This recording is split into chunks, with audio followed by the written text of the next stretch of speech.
मैंने आपको पहले भी बोला था कि नीतीश कुमार उसका या उसका बेटा, यहाँ तक कि मैं तो ये भी कहना चाहता हूँ कि जेडीयू की अब समाप्ति हो चुकी है। अब उसका ये भविष्य नहीं रहा कि वो कोई बार्गेन कर सके या कोई हंगामा कर सके या कोई उथल पुथल मचा सके, कोई उनका वजूद नहीं रहे। भले ही उनके भी 85 एमएलए उनके नाम पर टिके हुए हैं, लेकिन अब उनकी इतनी हिम्मत नहीं है कि वो कुछ भी हंगामा कर सके या कोई बार्गेन कर सके। लेकिन सर वो तो लगातार कह रहे हैं ना, बिहार को हम नए तरीके से सींचने का कामकाज करेंगे, बनाएंगे, बिहार को अच्छे लेवल पर लेकर के जाएंगे। सम्राट चौधरी जी कह रहे हैं। सम्राट चौधरी की बात अलग से आ गई, नीतीश कुमार की तो बात खत्म। अब आपने कहा सम्राट चौधरी लेकर जाएंगे अपने दम से, अपने तरीके से। कहावत है कि जब गीदड़ की मौत आती है तो ना शहर की तरफ भागता है। मैंने पिछली बार बोला था कि सम्राट चौधरी ज्यादा दिन नहीं रहेंगे सीट पर, और सम्राट चौधरी अगर अपना हुक्का पानी अलग करेंगे कि मैं तो इस पेड़ के नीचे बैठ के हुक्म चलाऊंगा, मैं अपनी मर्जी से हवा चलाऊंगा, तो समझ लिए सम्राट चौधरी के भी वही दिन आ जाएंगे जो कि मैंने अभी कहावत में बोला है। सम्राट चौधरी को टिकने का रास्ता नहीं है। लेकिन सर वो तो अपना फैसला ले रहे हैं ना बिहार के लिए, भाई बिहार की उन्हें मुख्यमंत्री बना दिया है तो फैसला ले लो, लेकिन फैसला पलटने वाली ताकतें दूसरी ओर खड़ी हैं। तुम्हारे फैसला लेना एक अलग बात है, तुम कह दो दिन रात है, दिन रात है, दिन रात है, कुछ भी बोल दो दिन को, लेकिन दूसरे लोग मानेंगे तब आप फैसला ले लो। दूसरी तरफ से उसको याद होना चाहिए कि फैसला लेना ताकत उनकी नहीं है वहां पर। वह अपनी कलम से आप कोई फैसला लिख दो, कागज पे कुछ लिख दो, भाषण में कुछ बोल दो, कर लो, लेकिन असली बात तो आपको करने के बाद में राज्यपाल से पास करवाना है ना, और राज्यपाल पास करेगा उन फैसलों को जो बीजेपी नहीं चाहेगी। सर इसीलिए तो बीजेपी ने अपना मुख्यमंत्री लाया है, जो ताकि बिहार का भविष्य और अच्छा हो। ये किसने बताया आपकी बीजेपी का मुख्यमंत्री है सम्राट चौधरी? सर बीजेपी के पार्टी से विधायक चुने गए हैं, बीजेपी के पार्टी से हैं। ऐसा होता है, बिहार को पता है सर, ऐसा होता है कि जिस पार्टी से विधायक चुना जाता है उसी पार्टी के वफादार रहता है वो।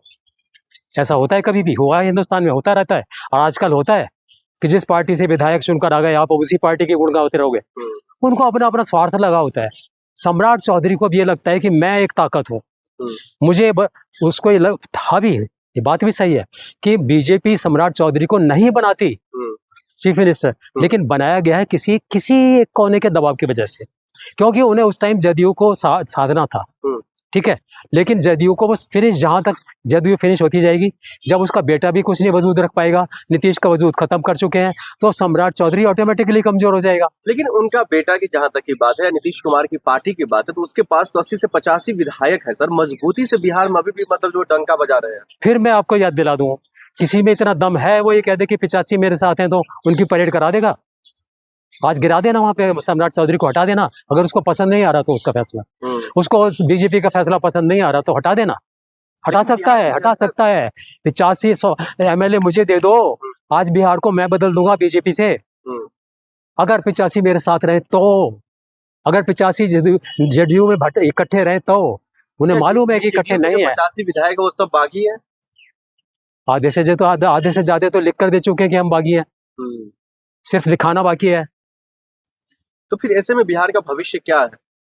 बिहार का भविष्य तो अब जो तय कर दिया है उन्होंने, वो चाहे तो सम्राट चौधरी को बनाए, चाहे तो मैंने बोला था वो किसी को भी कुर्सी पर बैठा सकते हैं। तो सम्राट चौधरी तो बन गए ना मुख्यमंत्री अब।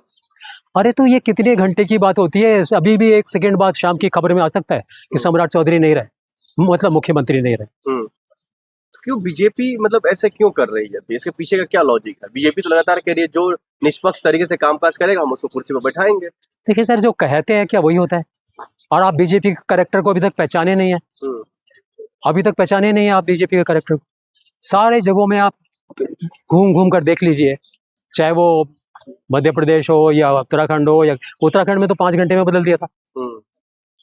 तो इनका आप कैरेक्टर पहचान नहीं हो, आप किस बात पर टिक रहे हो इनके साथ कि बीजेपी ने इसको बना दिया और ये बीजेपी का चीफ मिनिस्टर